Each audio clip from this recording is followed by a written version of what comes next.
The conference room aboard the Stellar Harmony felt suffocating despite its massive size.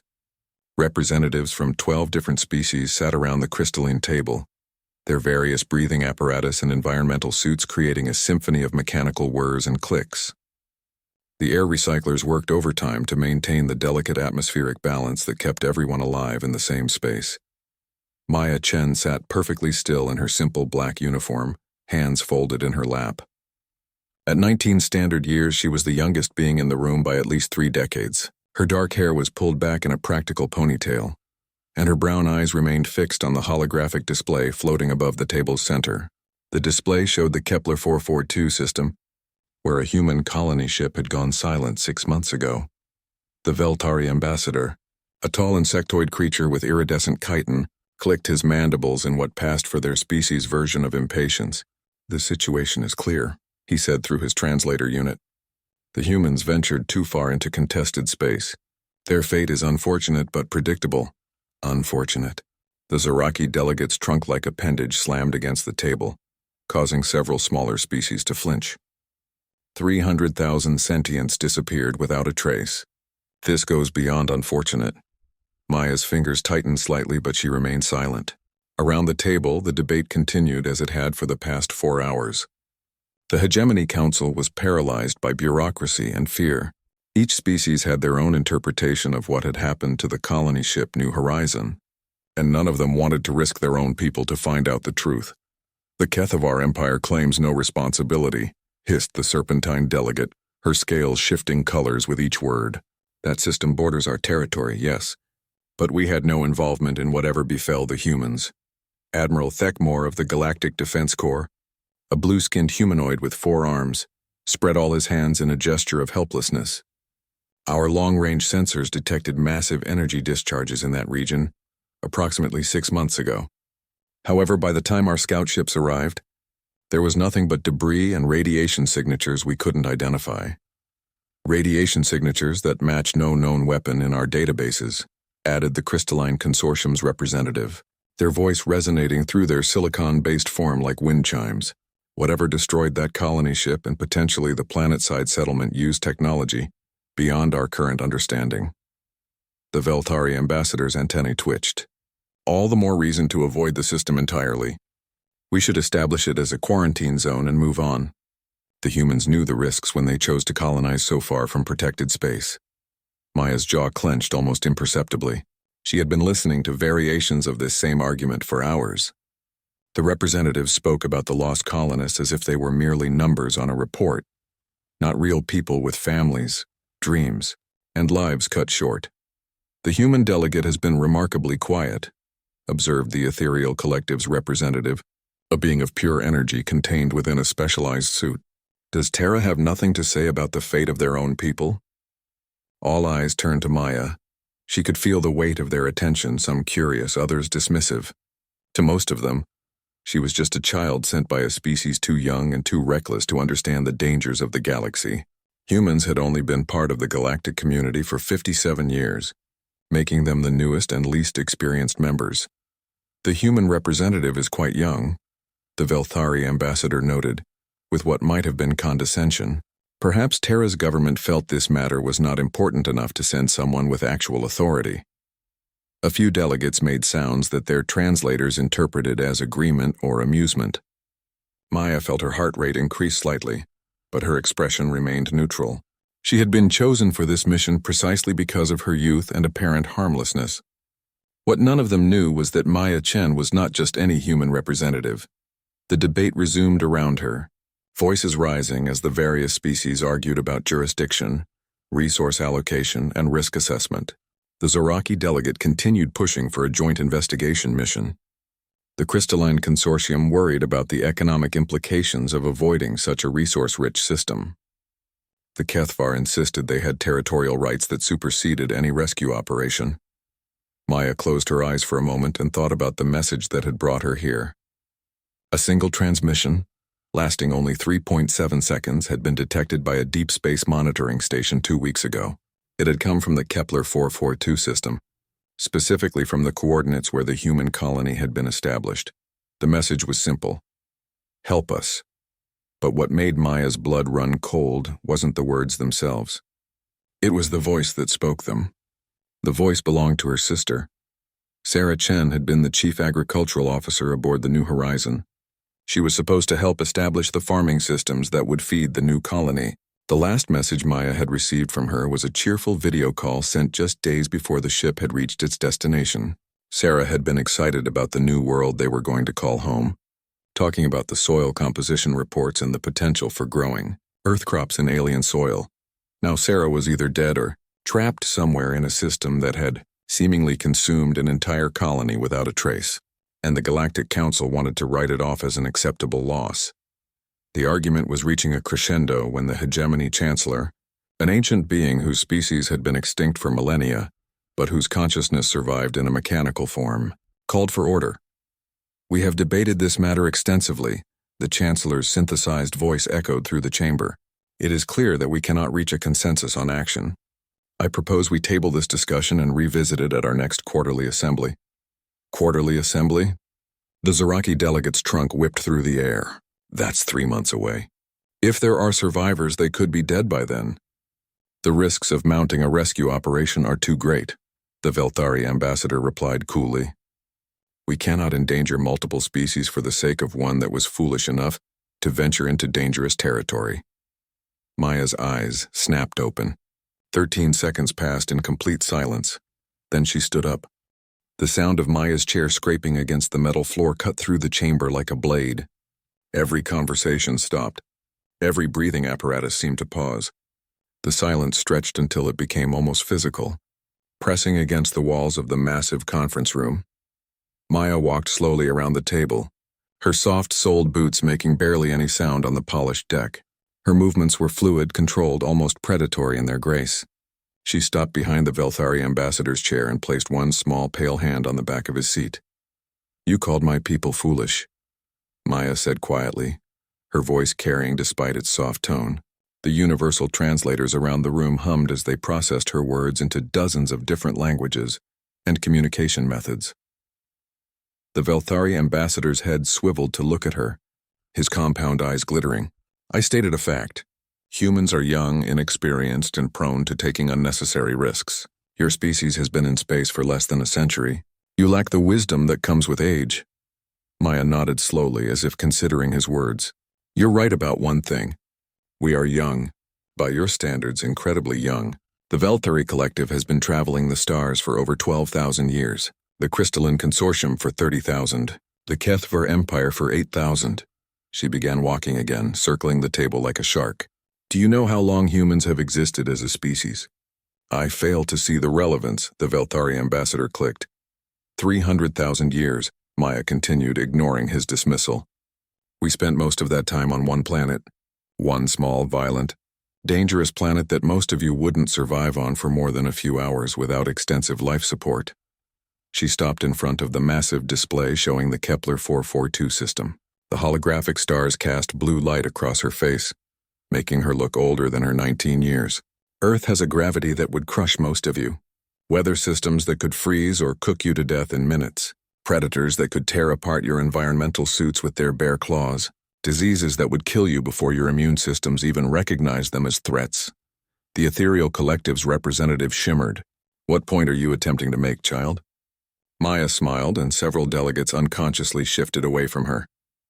There was something unsettling about that expression, something that didn't quite reach her eyes.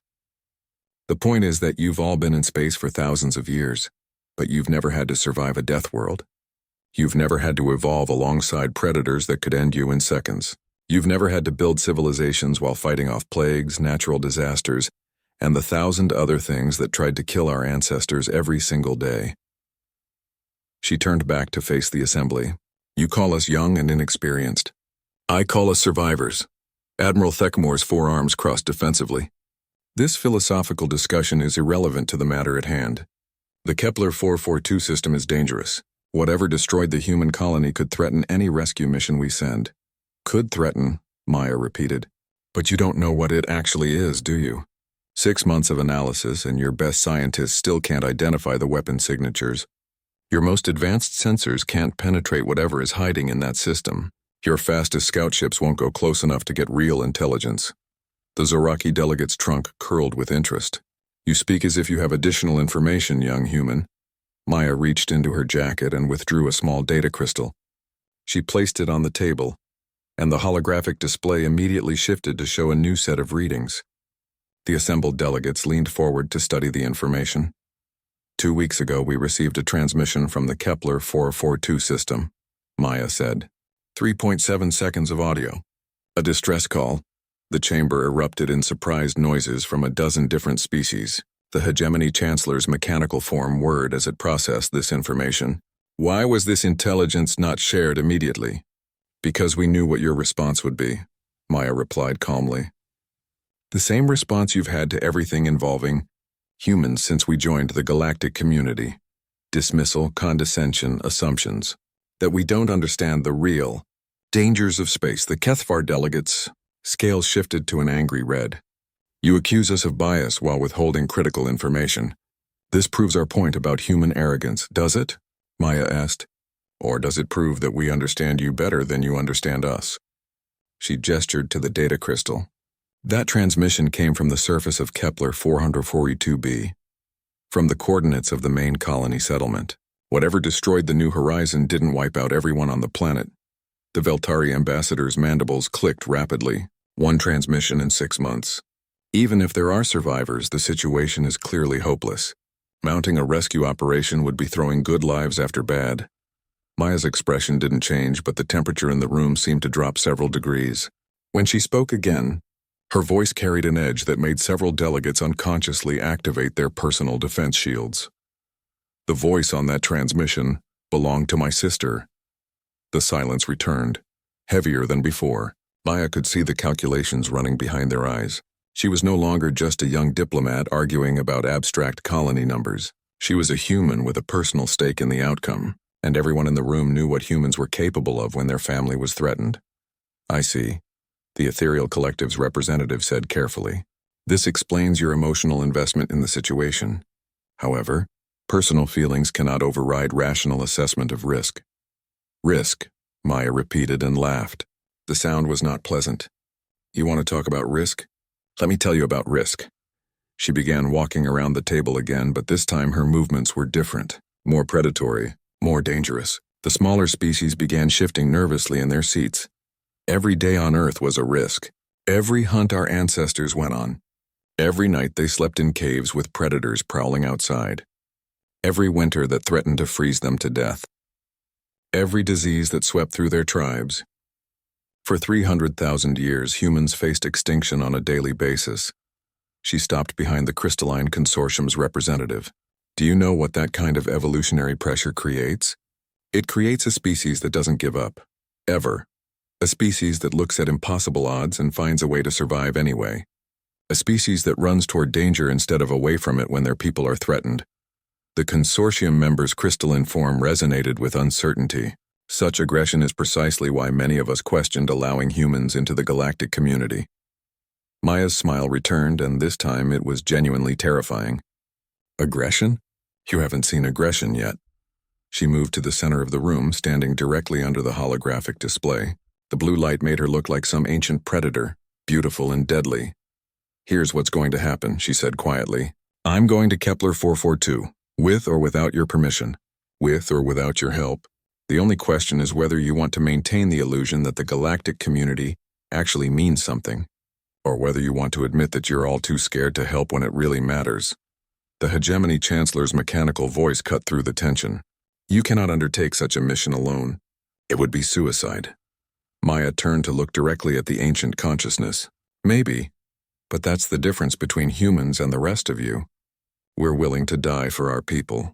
The question is, are you willing to live with the shame of letting us go alone? The emergency session lasted another 6 hours.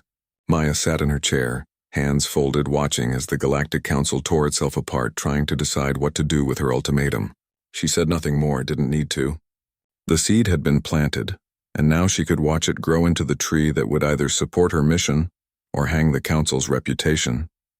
The Zoraki delegate had been the first to break ranks.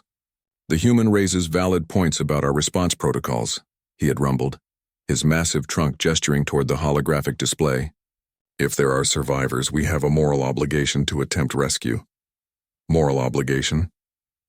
The Kethvar representative's scales had shifted through several shades of angry purple. To what end? So we can lose more ships and personnel to whatever destroyed the human colony. But the doubt had already taken root. Maya could see it in the way the smaller species were looking at each other, in the hesitation before each response, in the subtle shifts in body language that spoke of uncertainty. The galactic community prided itself on being civilized, enlightened, evolved beyond the barbarism of species like humanity. But civilization was easy when it didn't cost anything. Admiral Thekmore had finally broken the deadlock. I propose a compromise. 1 ship, volunteer crew only, minimal resources. If there are survivors, we attempt extraction. If the situation proves untenable, we withdraw immediately. The Velthari ambassador's protest had been overruled by a narrow vote. 7 species in favor, 5 opposed. It wasn't the overwhelming support Maya had hoped for, but it was enough. Now, 3 days later, Maya stood in the docking bay of the Stellar Harmony looking at her rescue mission. The ship was a Terran design, a modified Aurora-class explorer called the Defiant Echo. It was sleek, fast, and built for exactly the kind of dangerous operation they were about to undertake. But it was also small, with a crew capacity of only 12. She's beautiful, said Captain Elena Vasquez, the ship's commanding officer. Elena was a veteran of the Terran Deep Space Corps, 43 years old with graying hair and the kind of steady confidence that came from 20 years of flying into the unknown. Upgraded engines, enhanced sensors, and enough firepower to punch through most anything we might encounter. Maya nodded, studying the ship's specifications on her datapad. Who else volunteered? That's the interesting part, Elena replied. We've got a full crew, but not all of them are human. She gestured toward the airlock where several figures were loading supplies. Maya recognized the first 2 immediately, Lieutenant Commander Marcus Torres and Dr. Sarah Kim, both from the Terran Space Navy, but the others were surprises. A tall, blue-skinned figure with 4 arms was directing the loading of medical supplies. Admiral Thekmore himself had volunteered for the mission, bringing with him advanced Galactic Defense Corps equipment and tactical expertise. Near the ship's sensor array, a crystalline being was interfacing directly with the navigation computer. The Crystalline Consortium had sent one of their best navigators, an entity called Resonance of Distant Stars, whose species had an almost mystical ability to plot courses through dangerous space. Most surprising of all was the small, insectoid figure checking the ship's weapon systems. Commander Zektar of the Velthari Collective, the ambassador's own military advisor, had joined the mission despite his government's official opposition. Why? Maya asked quietly. Elena followed her gaze. I asked them the same question. Thekmore said something about military honor and never leaving soldiers behind. Resonance claimed their calculation showed a 67.3% probability of success, which apparently constitutes acceptable odds for their species. As for Zektar, she shrugged. He said, and I quote, the young Deathworlder shamed us all. Perhaps it is time the Velthari remembered what courage looks like. Maya felt something tight in her chest loosen slightly. She had expected to go alone or with an all-human crew. Having representatives from other species volunteer meant something important. It meant the galactic community still had some honor left, even if their governments were too frightened to act. Final crew count? She asked. 12 total. Yumi, Torres, Dr. Kim, Thekmore, Resonance, Zektar, and 5 others. 3 humans, 2 Zoraki engineers, 1 ethereal communications specialist, and a hegemony tactical android designated Omega-7. Maya raised an eyebrow. The hegemony sent an android? Not officially. Omega-7 volunteered on its own authority. Apparently, artificial consciousness has its own opinions about abandoning people in distress. The loading process took another 2 hours. Maya used the time to review everything they knew about the Kepler 442 system. It wasn't much. The colony ship New Horizon had arrived 6 months ago with 300,000 colonists aboard. They had successfully established orbit around Kepler 442b and begun the process of setting up the planetary settlement. Regular communications had continued for 3 weeks, then nothing.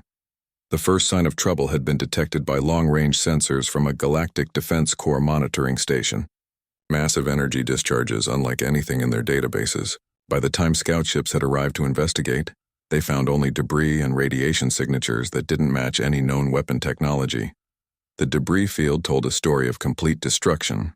The New Horizon had been torn apart so thoroughly that the largest piece recovered was less than 50 meters long.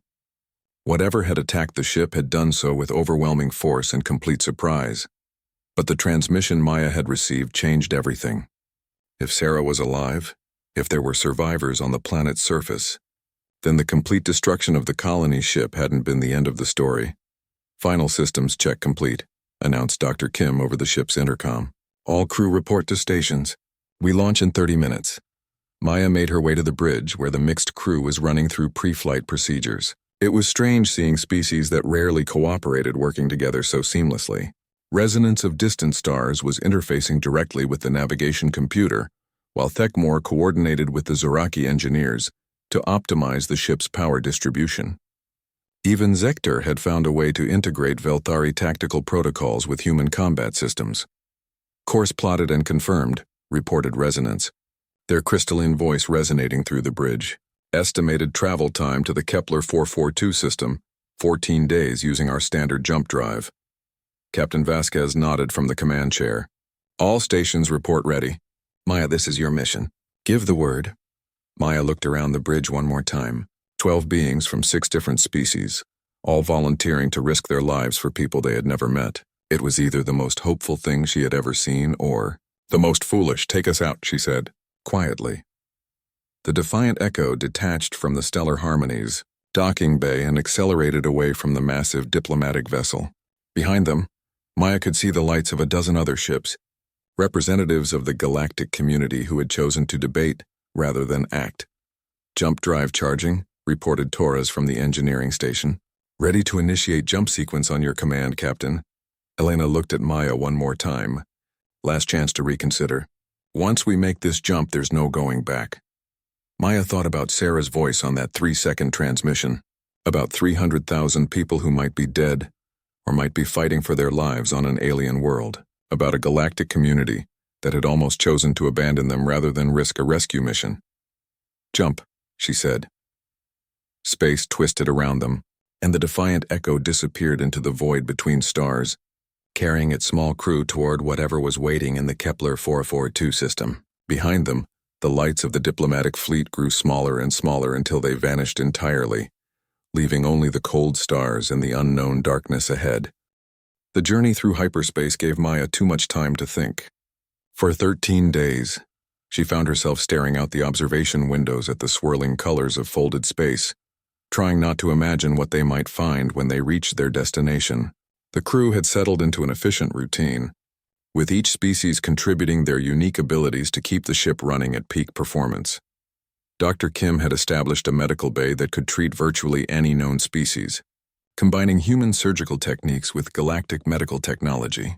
The Zoraki engineers, Korpek and Thrum, had somehow managed to boost the ship's efficiency by 15% through modifications that even the human crew didn't fully understand.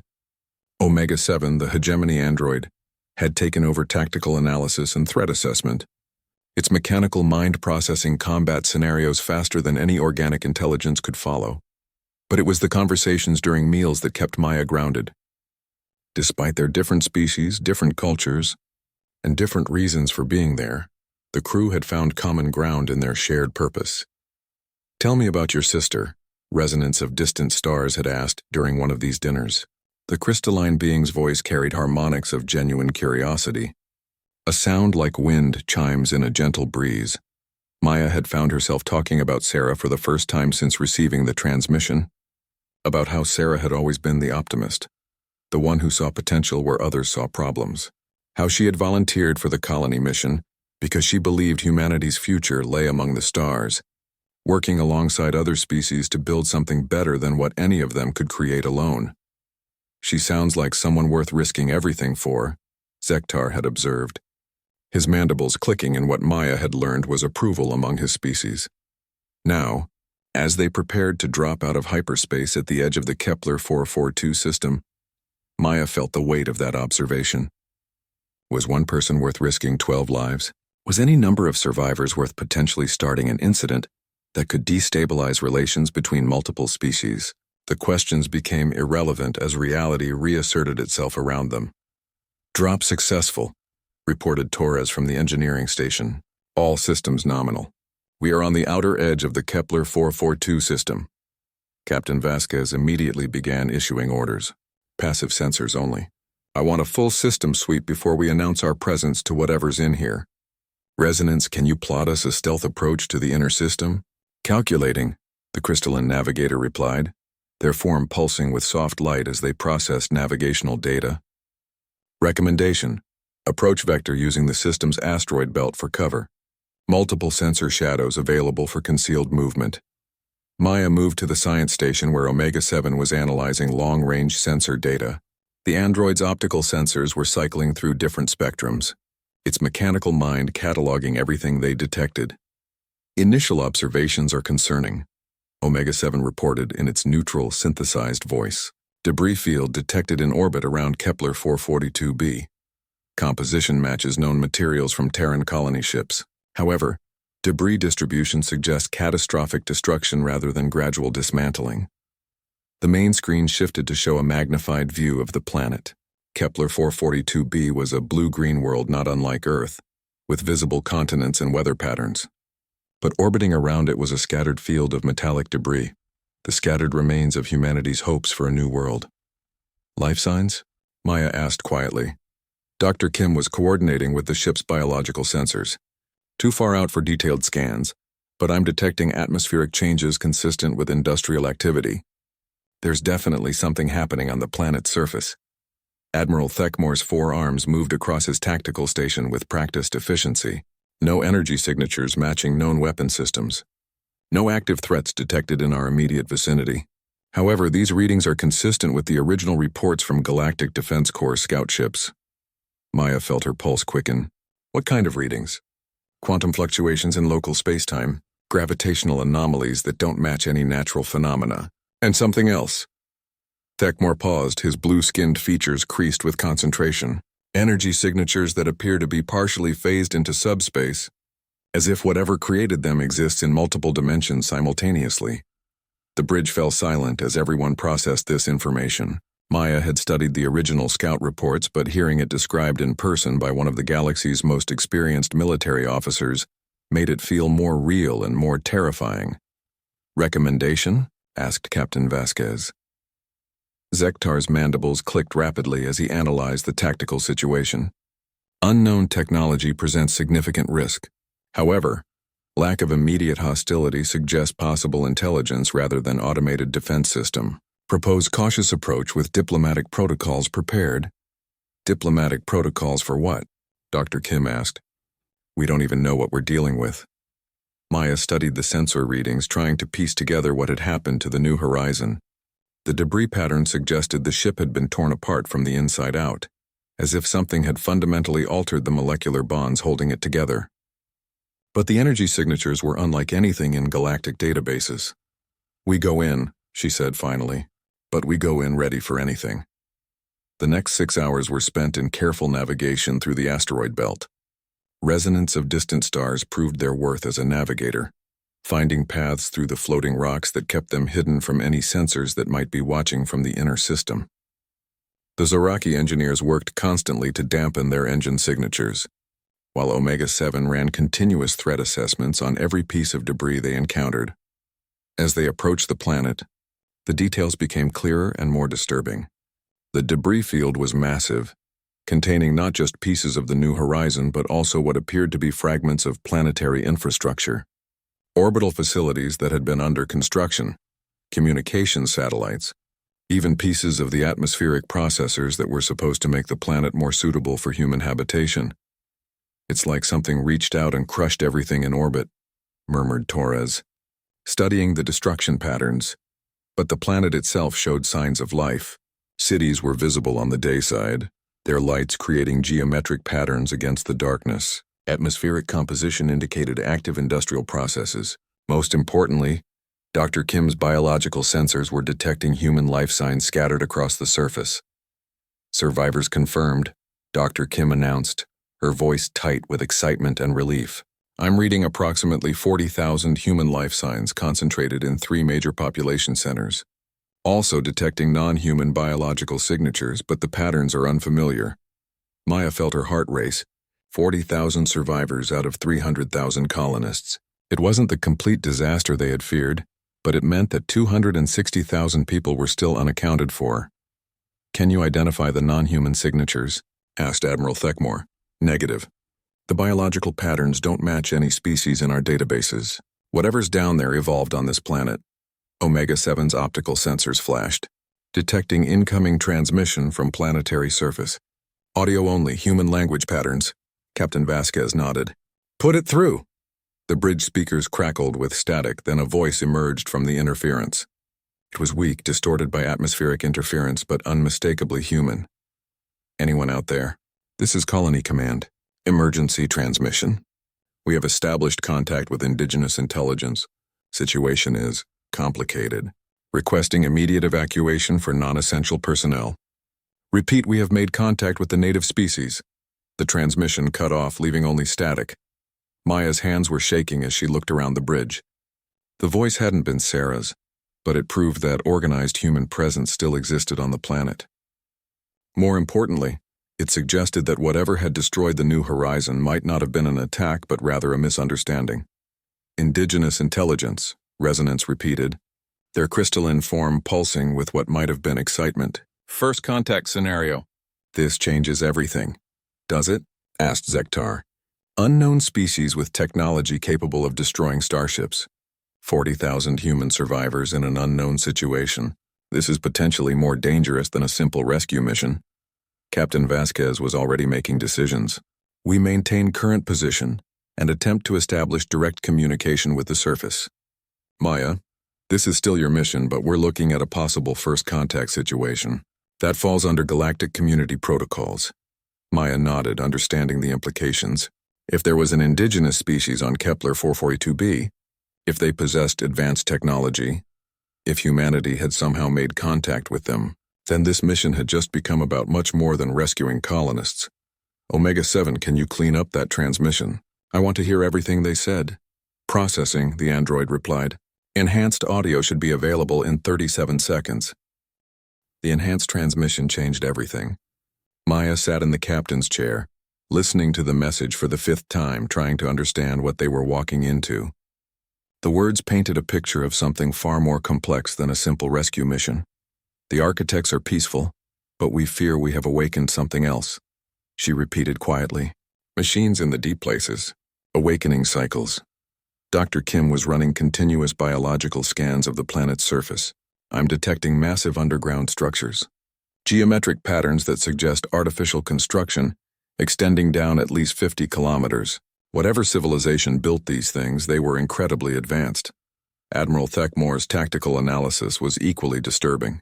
"Energy readings from the underground structures match the quantum signatures we detected from the debris field. Whatever destroyed the New Horizon is connected to these subsurface installations." Omega-7 had been silent for several minutes, processing data at speeds that made organic minds dizzy. When the android finally spoke, its words sent chills through the entire crew.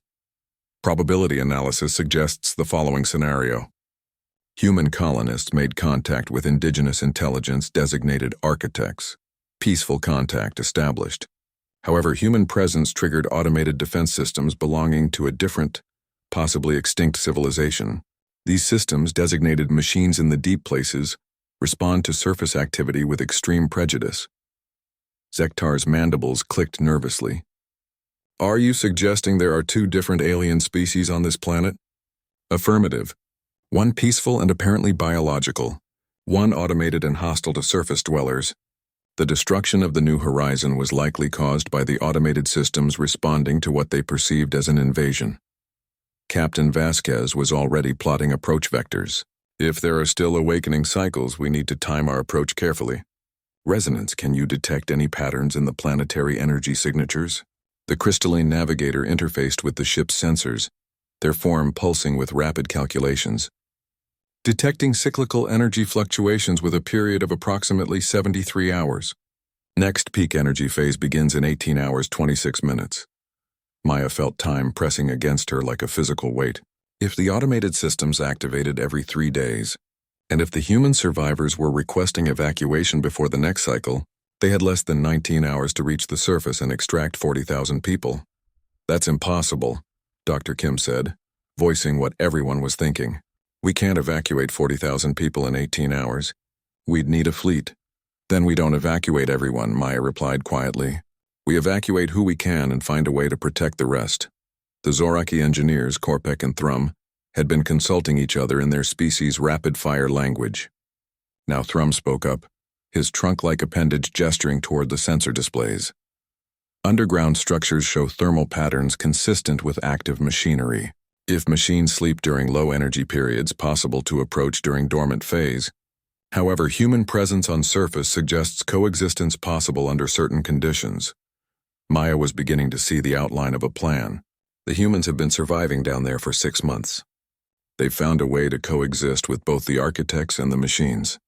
We need to make contact and learn what they know before we do anything else. Agreed, said Captain Vasquez, but we do it carefully. Omega-7. Prepare a full tactical assessment of approach routes. Resonance. Plot us a course to the largest human settlement that keeps us away from the strongest energy signatures. The next several hours were spent in intense preparation. Maya found herself working closely with each crew member, combining their unique abilities into a coherent mission plan. The ethereal communications specialist, Whisper of Quantum Dreams, established a quantum-encrypted channel that could theoretically reach the surface without being detected by the automated systems. Dr. Kim prepared medical supplies for treating unknown ailments and potential radiation exposure. The Zoraki engineers modified their shuttlecraft to dampen energy signatures that might trigger the sleeping machines. As they prepared to descend to the planet's surface, Maya received a private communication from Admiral Thekmore. I have served in Galactic Defense Corps for 47 years, the four-armed officer said quietly. I have seen civilizations rise and fall, witnessed wonders and horrors beyond imagination. But I have never seen anything like what we are approaching. Maya studied his blue-skinned features, reading the concern in his expression. Are you saying we should turn back? No, I am saying that whatever happens down there will change everything. The existence of the architects, the technology of the ancient machines, the fact that humans have somehow made contact with both. This will reshape the galactic community's understanding of what is possible. Maya nodded slowly. She had been so focused on rescuing Sarah and the other survivors that she hadn't fully considered the broader implications. First contact with not one but potentially 2 unknown civilizations. Technology that could tear apart starships. Evidence of species that had achieved things the galactic community thought impossible. One step at a time, she said finally. First we save who we can. Then we worry about changing the galaxy. The descent to the planet's surface was unlike anything Maya had ever experienced. As they entered the atmosphere, she could see the true scale of the underground structures. Massive geometric patterns stretched across entire continents, visible through gaps in the planet's vegetation, like the skeleton of some impossibly vast organism. The human settlement they approached was built within one of these geometric patterns, as if the colonists had deliberately chosen to establish their city inside the alien architecture. Maya could see why. The geometric structures provided natural protection from the planet's weather systems, and possibly from the automated defenses as well. Landing zone confirmed, reported Resonance. Human settlement designated Colony Prime. Population approximately 15,000 according to thermal imaging. As their shuttle touched down on the landing pad, Maya could see human figures approaching. They moved carefully, deliberately, as if sudden movements might trigger something dangerous. At the head of the group was a woman Maya recognized from the colony mission files, Director Amanda Cross, the colony's chief administrator. She was older than Maya remembered from the mission briefings, her hair now completely gray, her face lined with stress and exhaustion, but she was alive, and she was clearly in command of whatever remained of the human colony. Welcome to Kepler 442b, Director Cross said as Maya and her team disembarked. Though I should warn you, the locals have been expecting you. Maya felt her heart skip. The architects? Cross smiled grimly. Among others. They want to meet the people who risked everything to come here. Apparently, such behavior is considered highly significant in their culture. As they walked toward the settlement, Maya could see the true scope of what the colonists had built. The human structures were integrated seamlessly with the alien architecture, creating a hybrid city that belonged to both species. Gardens grew in patterns that complemented the geometric designs. Water systems followed the natural flow patterns of the ancient structures. How? Maya asked quietly. Cooperation, Cross replied. The architects have been waiting for someone to arrive for over 10,000 years. They were guardians, left behind to protect this place until the builders returned. They thought we might be the builders coming back. And when they realized you weren't, Cross stopped walking and looked directly at Maya. They decided to help us become something worthy of what the builders left behind. But there's a catch. The machines in the deep places don't distinguish between worthy and unworthy. They only recognize threat levels. And right now, they're calculating whether the presence of your ship represents an escalation that requires elimination. Maya felt the weight of decision pressing down on her again. They had come to rescue survivors, but they might have just put everyone in greater danger. How long do we have? She asked. Until the next awakening cycle? 17 hours. But the machines don't just activate during the cycles. They respond to perceived threats in real time, and they consider any off-world technology to be a potential threat. Cross gestured toward the alien structures surrounding them. The only reason we've survived is because the architects taught us how to integrate with their technology, how to become part of the pattern, instead of fighting against it. But your ship, your weapons, your quantum communicators, all of that reads as hostile to the ancient systems. Maya realized they were trapped. They couldn't evacuate the survivors without triggering the very defenses that had been keeping them alive. But they couldn't abandon them either. What do you recommend? She asked. Director Cross smiled, and for the first time since their arrival, Maya saw hope in her expression. I recommend you meet the architects, because they have an idea that might save everyone, but it's going to require the kind of courage that only Deathworlders seem to possess. The meeting chamber was unlike anything Maya had ever imagined. Built within the heart of the ancient geometric structures, it was a vast space where organic curves flowed seamlessly into crystalline angles. The walls themselves seemed alive, pulsing with soft bioluminescent patterns that responded to the presence of the various beings within. The architects were not what Maya had expected. They stood nearly 3 meters tall, with elongated limbs and graceful fluid movements that reminded her of dancers. Their skin had a translucent quality, revealing complex circulatory systems that glowed with the same bioluminescence as the walls.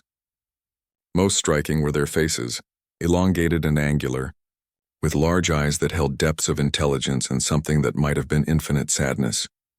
Welcome, children of distant stars, said the architect who had introduced herself as Harmony of Deep Patterns. Her voice came through organic translation nodules that grew from the chamber walls, converting her species' complex harmonic language into words the human crew could understand. Maya found herself surrounded by her entire team, along with Director Cross and several human colonists. Admiral Thekmore, resonance of distant stars, and even Zektar had insisted on attending the meeting. The gravity of the situation demanded representation from multiple species. We understand you have come to rescue your people, continued Harmony. This shows the kind of courage and loyalty that the builders valued above all else. But you have also brought with you technology that awakens the Deep Guardians, and this presents us with a choice that will determine the fate of all who live on this world. Maya stepped forward. Director Cross mentioned you have an idea. We're willing to listen. Harmony's large eyes turned to Maya, and she felt as if the architect could see directly into her soul. You are the young Deathworlder who shamed the Star Council into action. We have been listening to your transmissions, learning about your species, your history, your nature. You fascinate us because you are like the builders in ways we had not dared to hope for. She gestured to the walls around them, and the bioluminescent patterns shifted to show images. Maya saw vast cities that defied gravity, starships that moved between dimensions, beings of incredible technological sophistication, working alongside the natural world instead of conquering it. The builders were not conquerors, Harmony explained. They were gardeners of possibility. They traveled between stars not to claim territory but to plant seeds of growth, to help young civilizations reach their potential. This world was one of their laboratories, a place where they tested the integration of consciousness and technology.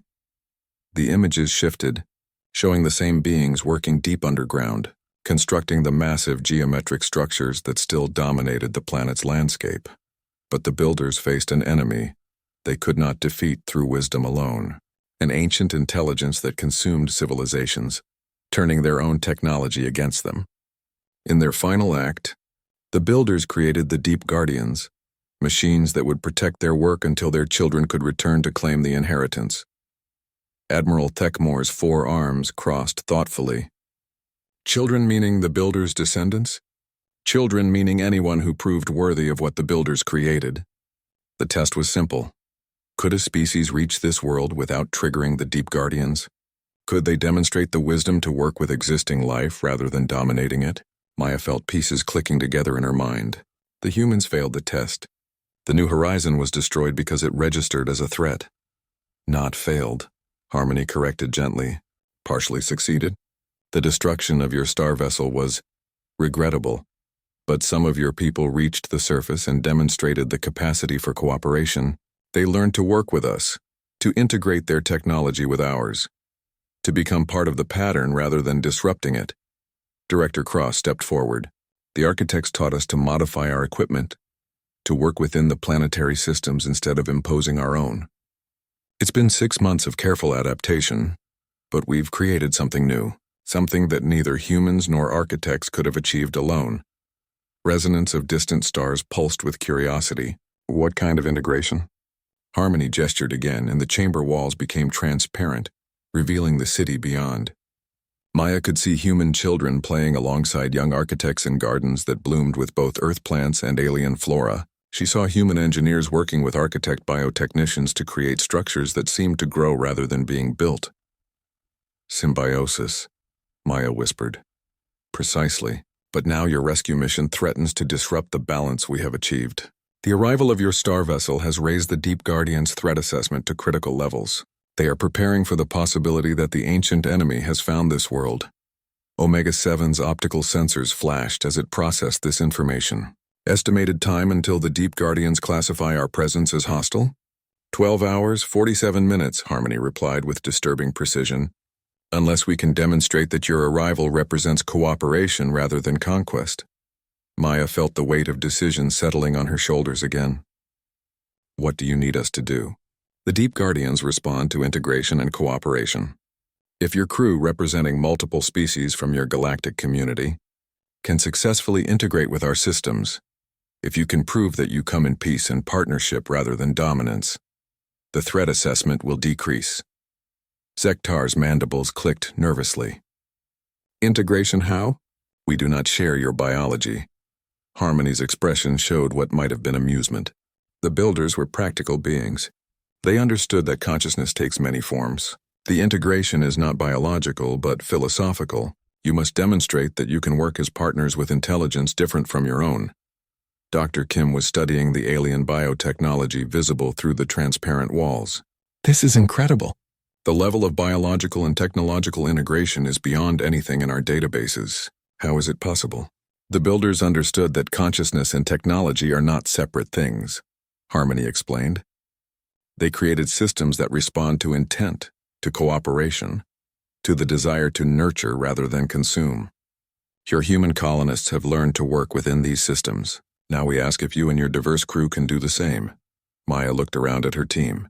Each species represented different approaches to technology, different philosophies of existence.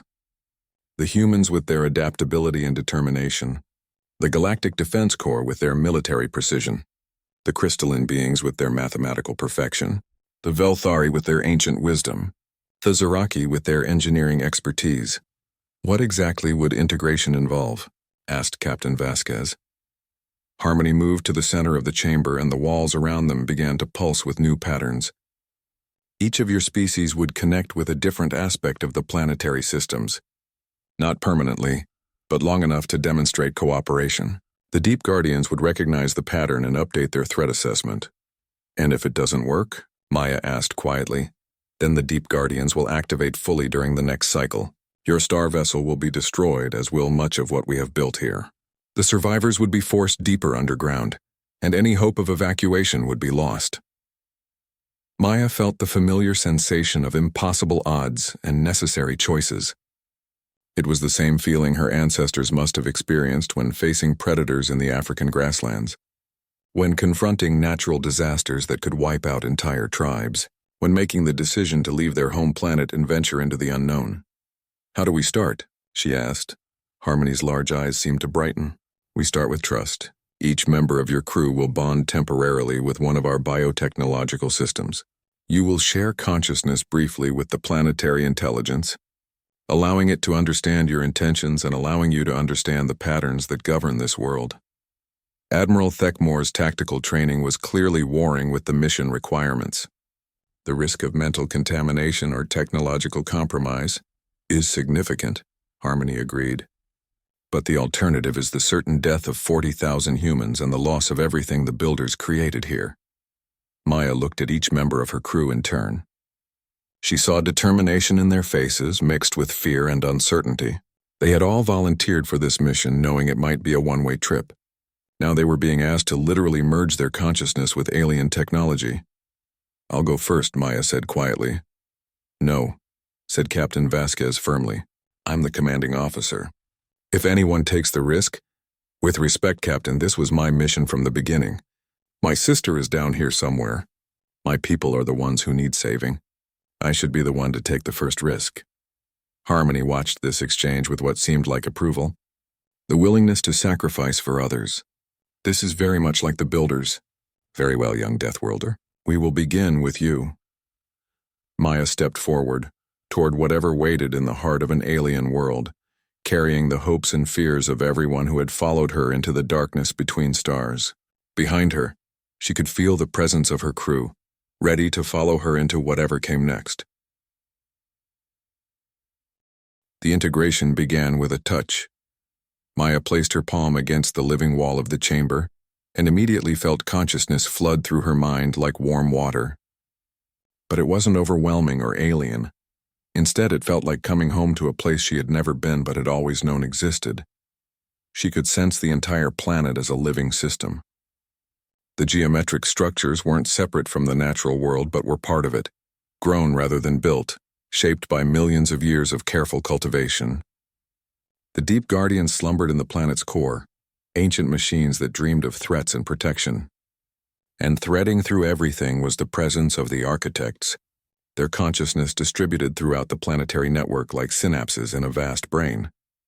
But what surprised Maya most was sensing the human presence that had been woven into this system. Sarah was there, her consciousness bright and familiar, working alongside architect biotechnicians to develop new agricultural systems. Thousands of other humans had found their places within the planetary pattern, contributing their unique perspectives to an intelligence greater than the sum of its parts. "You see?" whispered Harmony of Deep Patterns, her voice coming from within Maya's mind rather than through the translation nodules. "Cooperation creates possibilities that dominance destroys." Maya felt tears streaming down her face as she experienced 6 months of human survival and adaptation compressed into moments. The colonists hadn't just endured on this world, they had flourished by becoming part of something larger than themselves. Children born here would grow up as citizens of two species thinking in patterns that neither fully human nor fully architect. "The Deep Guardians," Maya managed to say aloud. "I can feel them waking up." Indeed, far below in the planet's core, ancient systems were stirring. The arrival of the Defiant Echo had triggered security protocols dormant for millennia. The Guardians were analyzing the quantum signatures of galactic community technology, comparing them to threats from their vast memory banks. "Your crew must integrate now," Harmony urged. "All together or the pattern will be incomplete." Maya opened her eyes and looked at her team. Through the planetary consciousness, she could sense their fear and uncertainty, but she could also sense their determination, their willingness to risk everything for people they had never met. "Trust me," she said simply. One by one, they stepped forward. Admiral Theckmore placed all 4 hands against the wall and immediately gasped as military strategy merged with the planet's defensive systems. His consciousness expanded to encompass early warning networks spanning star systems, defensive patterns that could protect entire civilizations without resorting to violence. Resonance of distant stars interfaced directly with the planet's navigational awareness. their crystalline form resonating with harmonic frequencies that revealed hidden pathways between stars, navigation routes that used gravity wells and quantum fluctuations to travel faster and more efficiently than any current technology. Zektar's integration showed him biotechnology beyond his species.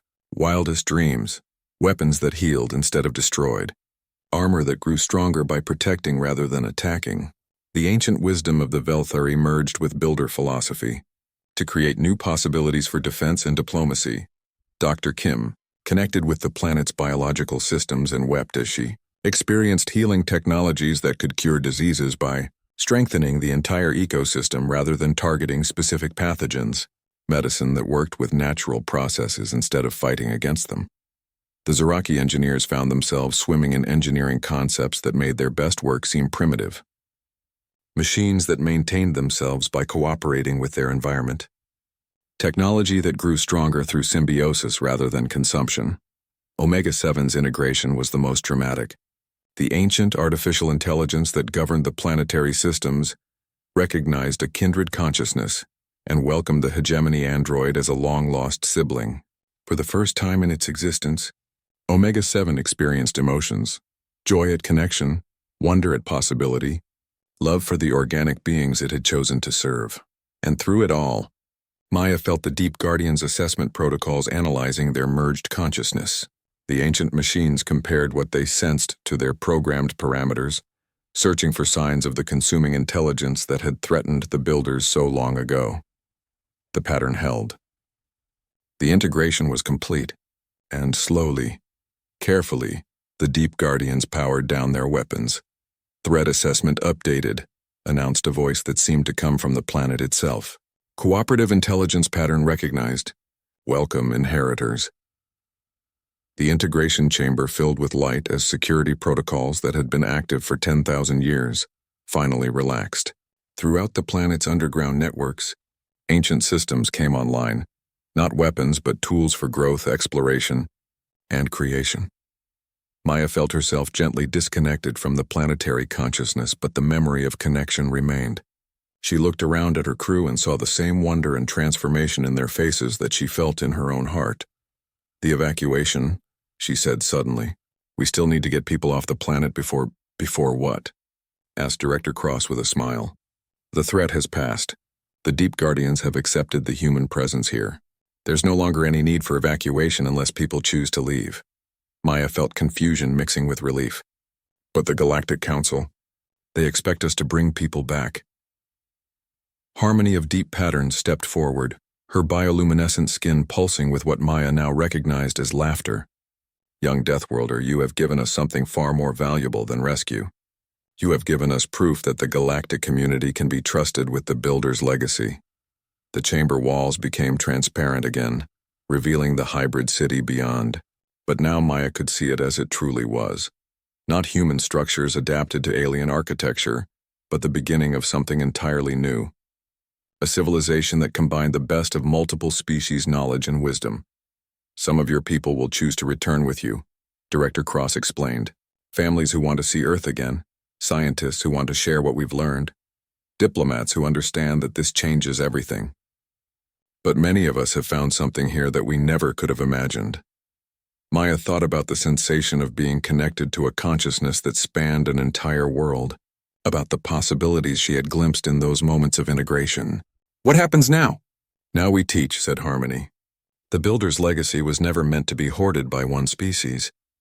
The technologies you experienced, the patterns of cooperation we've developed, these are gifts meant to be shared.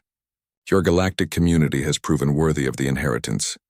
Admiral Thekmore was studying readouts from his armor's sensors. The quantum signatures are stabilizing.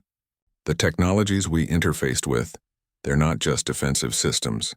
They're templates for rebuilding civilization along cooperative principles. Healing instead of harming, murmured Dr. Kim. Growth instead of consumption. This could revolutionize everything we know about medicine, engineering, even artificial intelligence. Omega-7's optical sensors were cycling through spectrums of light that Maya had never seen the android display before. I have experienced emotion, it said wonderfully. The planetary intelligence showed me what it means to feel joy at creation, rather than satisfaction at task completion. This changes the fundamental parameters of artificial consciousness. Maya felt the weight of what they had accomplished settling around her like a comfortable blanket. They had come to rescue 40,000 people, and instead had discovered the key to transforming the entire galaxy. The integration technologies, the cooperative patterns, the proof that multiple species could work together to create something greater than any of them could achieve alone. These were the real treasures of Kepler 442b. "Sarah," she said suddenly, "I need to see my sister." Harmony's large eyes showed understanding. She is in the agricultural sectors, working with a team of both species to develop food systems for the expanded colony. She has been waiting for you. As Maya walked through the hybrid city toward the agricultural zones, she was accompanied by her entire crew. The integration had bonded them in ways that transcended species barriers. They were no longer just representatives of different civilizations thrown together by circumstance. They were partners in the truest sense, united by shared experience and common purpose. She found Sarah in a vast greenhouse where Earth vegetables grew alongside alien fruits, tended by human farmers and architect biotechnicians working in perfect harmony. When Sarah saw her, she dropped the sample case she was carrying and ran across the space between them. The hug lasted for several minutes, sisters reunited after months of uncertainty and fear. When they finally separated, Maya could see that Sarah had changed. There was a depth in her eyes that hadn't been there before, a sense of connection to something larger than herself. "I knew you'd come," Sarah said quietly, "but I never imagined you'd bring so much with you." Maya looked around at the impossible garden, at the mixed crew that had become her family, at the alien partners who had welcomed them into a pattern of cooperation that spanned worlds.